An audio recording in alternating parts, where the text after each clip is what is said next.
The 400Z in Need for Speed Unbound. I have waited so long for this. You have absolutely no idea. I think the first time we actually got to try this car was, well, Project Cars or something. God. Of course, then we got to actually upgrade it visually in Gran Turismo and performance-wise, which was pretty nutty. But all of this was coming together because we knew Toyota probably wouldn't come back. So this is the next best thing. No.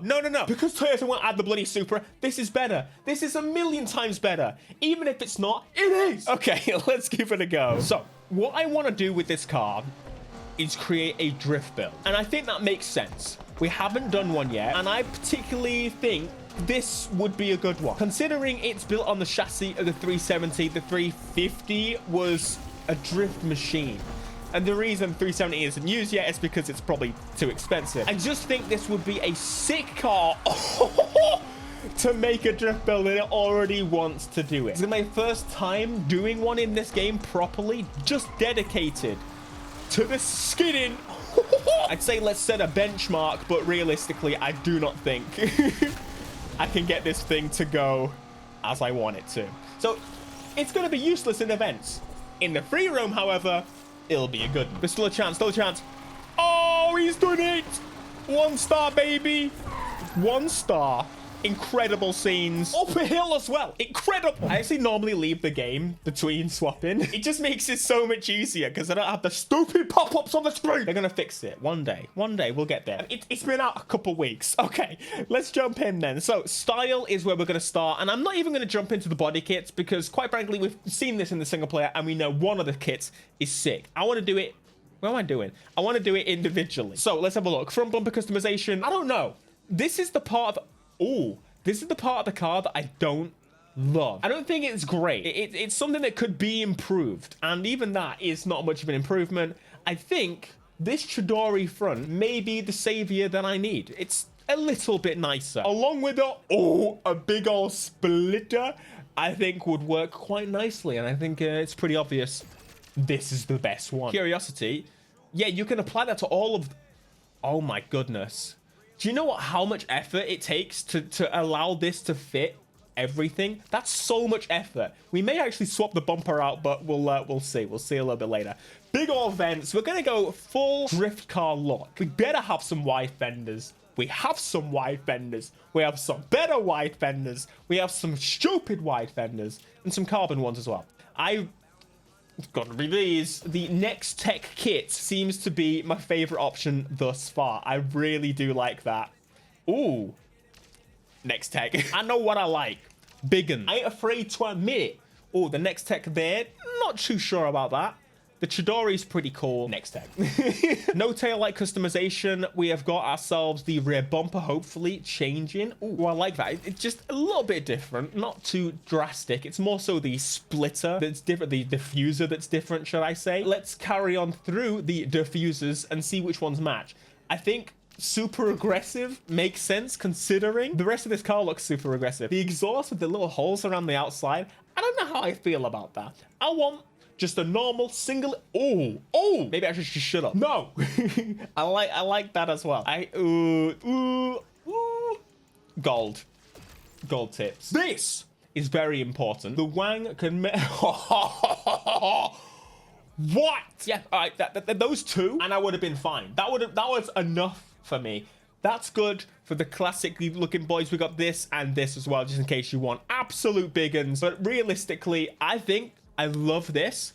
I will go for this. Considering we just built this on GTA the other day, Rockstar Games in the bin. Considering that you guys don't even have to worry about licensing, I think it's clear to say that Nissan are possibly the best. And once again, a throwback to the fact that this is based on an old car. The wing mirrors on the front. Super cool. It's cool that we're doing them back to back. I quite like that. We needed some canards to break it up because it was looking a little bit soft.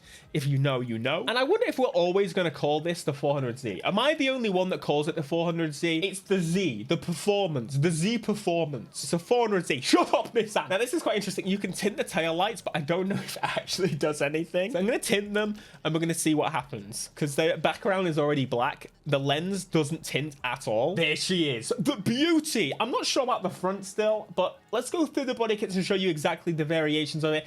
I still am not 100% on the looks of this thing, but I still love the car. It's better than the Supra, just because it's, you know, Supra's not in the game. That's why. I would like Toyota more if they were in the game. But anyway, super aggressive rear. All of the kit's options are really... Wait, how do I get the window one? Whoa, whoa, whoa, whoa, whoa, whoa, whoa, whoa. Come on, where is it? Where is it? Are you joking me? I can have window wangs, but I can't have window wangs. I can't have window wangs. Okay, but what's the roof actually doing? I really don't know. Someone help. Okay, performance level. I don't know. Of course, I'm gonna check what engines and stuff we can put a V8, V12, V8, 3-liter V6. Oh, the V10 sounds so good. And a 3.9-liter V8. So realistically, any of these engine swaps is going to do some big stuff for it. However, I want to really play with the engine that it's got. We're in pro in pretty much every category from the go, so that's quite nice. Maybe we start, obviously, by putting on drift tires. That would be the obvious logical thing to do. Let's do it. Putting in the clutch because it's just a kind of nice upgrade. The gearbox, I'm going to keep it as is at the 6-speed and go for the differential. We get more tunability if we do that. Suspension, we have a couple of options, which is road, off-road, or suspension. And I think... suspension? I think drift nitrous makes sense because I feel like you need to pick up the pace pretty quickly in this. Imagine you could, like, double down on drift. Double drift NOS. Okay, change of plan. I'm just going for it. Went flat out with it. And, of course, NOS is... I don't know. Is it that... We're doing it anyway. I've been grinding money. I'm a spender. We back. And the back end is definitely my favorite bit. Thank you so much for stopping. This AI is definitely a bit better. Every now and again, they have some tendencies. But let's jump into doing some drifting uphill. I'm going to keep it as is. I put the drift parts on. So technically, we're not full drift, but we're going to give it a go. Here we go. Do the tap. So we can do brake to drift, or we can double tap the clutch. Now, the fact that this thing's got so much more power means to me that... For some reason, it feels a little bit more grippy, actually. We can pretty much on tap just kind of get it to slide a little bit better than it was previously. So, first things, it feels really grippy still. I don't know. It's not quite as I was expecting. I do wonder if there's some kind of trick like there was in Need for Speed Heat. Come on. In where, for some reason, certain suspensions and certain tires that were supposedly better helped you out a little bit more. For example, off-road suspension could be a shot. Come on! That is not drifting. That is not good. That is terrible. Do not call that drift. That is disgraceful. I'm going downhill. But before I do, handling tuning, I'm going to go for full drift. We're going to increase the steering sensitivity. I want it to be more snap. Just go full. And the downforce, I'm going to reduce completely. This better work. This better be a little bit nicer. Now, does it actually tell you what I got previously? Does it care which way I go? Okay. You know what? That felt good. Granted, we're going downhill. A little bit different. Come on. Come on! Why are you still gripping up? Disgraceful behavior from the Z. There we go. Beautiful stuff. Oh, I actually got a transition. You know, I take it back. Originally, I think I said that I preferred the drifting on Need for Speed Heat. I'm taking that back. This is actually really good. Come on. Can we get it? Can we get it? Can we get it? Come on. Yes! Get in the bin. We're going to give it a play and see exactly what helps kind of that turn in. It seems we're gripping up quite a lot in this car. Oh, I just unlocked this. Very nice. I mean, I think that might be my first drift zone that I actually completed because I've not been able to. So I actually went for the twin turbos just to kind of spool up a little bit quicker. The thing is, we've got the drift tires. Brakes are fine. Suspension is standard. Clutch, 6-speed differential. Again, that just allows us to go a bit further. Previously, there was a hell of a lot more drift stuff. I almost wonder if off-road kind of focus would actually help us out. So I'm going to put that on. There's actually another drift way this way. Let's give this one a go. So we've got ourselves 400 to... Whoa. Right, that makes it a hell of a lot more power slidey if you put the off-road suspension on. Oh, interesting. It makes it so much wider. You can clearly see that's intensely wide. Whoa. It definitely makes you kind of have to think a little bit more. It's a lot more input based, but does it translate? Does it work? We're gonna find out. I feel like we need to go down as well. That makes so much more sense.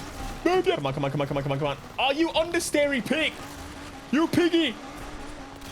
God damn it. Terrible. I kind of miss being able to swap parts on the go. That was so useful. But it don't matter, baby. We're gonna do it again. Watch me. Watch me do this. Let's go. Oh my goodness. It definitely changes the drift type.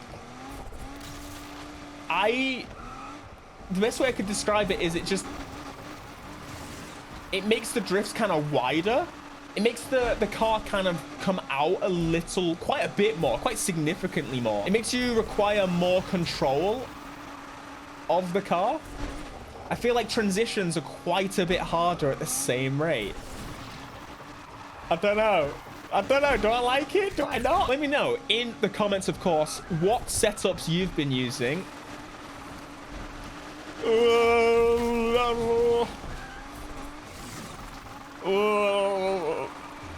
I don't know. But why? I'm trying to figure out why you would want that off-road. Why? So one thing I'm a little bit worried about with the drift cars. So what's interesting is that the way the multiplayer is set up, it kind of, the whole game is kind of set up for you to have a car that does basically everything. It seems like the drift stuff was thrown in last second, and you can kind of get a vibe of that considering that it has the same setup. The game mode is the same as the takeover event. So that makes me worry a little bit, considering if you got thrown into a speed list with your drift car, oh, how would that be? This is not, there we go. Oh my goodness. So just to note, I have changed back to the other suspension type, back to the road suspension, just to see. And if I'm honest, it's still pretty wide, but it's definitely a little bit more controllable. It doesn't go as wide. It doesn't go as aggressive. How did I only get 2 stars?